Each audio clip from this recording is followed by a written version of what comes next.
बिस्मिल्लाहिर्रहमानिर्रहीम। ये बाजीर बीना green street से।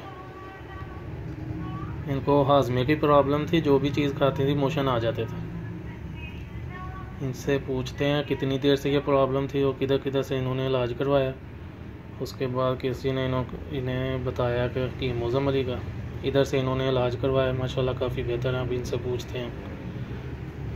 अस्सलाम वालेकुम। जी बाजी, मेरा मसला ये था कि जब मैंने अपने दांतों की सर्जरी स्टार्ट करवाई थी ना, तो मुझे ना एंटीबायोटिक मेडिसिन से ना मैदे में मसला हो गया था, तो मोशन लग गए थे। फिर मैंने काफ़ी डॉक्टरों से इलाज ट्रीटमेंट करवाया, 3-4 डॉक्टर मैंने चेंज किए, मगर ये है कि जब तक मैं मेडिसिन खाती थी ना तो मुझे आराम रहता था। जैसे ही डॉक्टर ने कहना अब आप ये खाने, रोटी खाना शुरू करें, अब ये खा लें, अब कोई परहेज़ नहीं। जैसे ही मैंने खाना स्टार्ट करना फिर से मुझे मोशन लग जाए। इसी तरीके से मैंने 3-4 डॉक्टर बदले, मगर आराम कहीं से नहीं था आ रहा। फिर मुझे किसी ने हकीम मौज़म के बारे में बताया कि तुम वहाँ जाओ।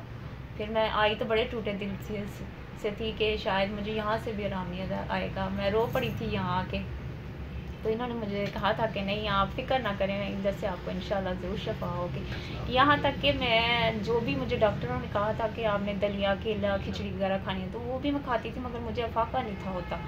फिर उसके बाद ये था कि ना इन्होंने मुझे कहा कि आपने ये चीज़ें नहीं खानी, आपने ये चीज़ खानी है और मिर्ची डाल के खानी। तो मैं इनकी बात सुन के बड़ी हैरान हुई कि ये कैसे मैं हज़म करूँगी, मुझे से तो ये केला और खिचड़ी नहीं हज़म होता, उससे मुझे मोशन आ जाते हैं।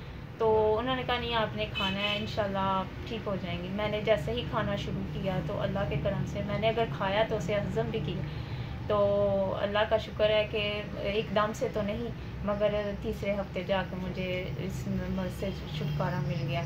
और मैं अल्लाह और उसके हबीब के बाद डॉक्टर हकीम मौज़म की बड़ी शुक्रगुज़ार हूँ कि उन्होंने मेरा इलाज किया और मुझे यहाँ से शफ़ा मिली, जो कि मैं बड़ी नाउम्मीद थी, और अल्लाह ताला ने मुझे उम्मीद दिलाई। और मैं चाहती हूँ कि जो लोग डॉक्टरों की तरफ ज़्यादा भागते हैं, इससे बेहतर है कि किसी हकीम से रब्ता करें। हो सकता है उन्हें अल्लाह के बाद उनके हाथ से शिफा मिल जाए। माशाल्लाह, जज़ाकल्लाह।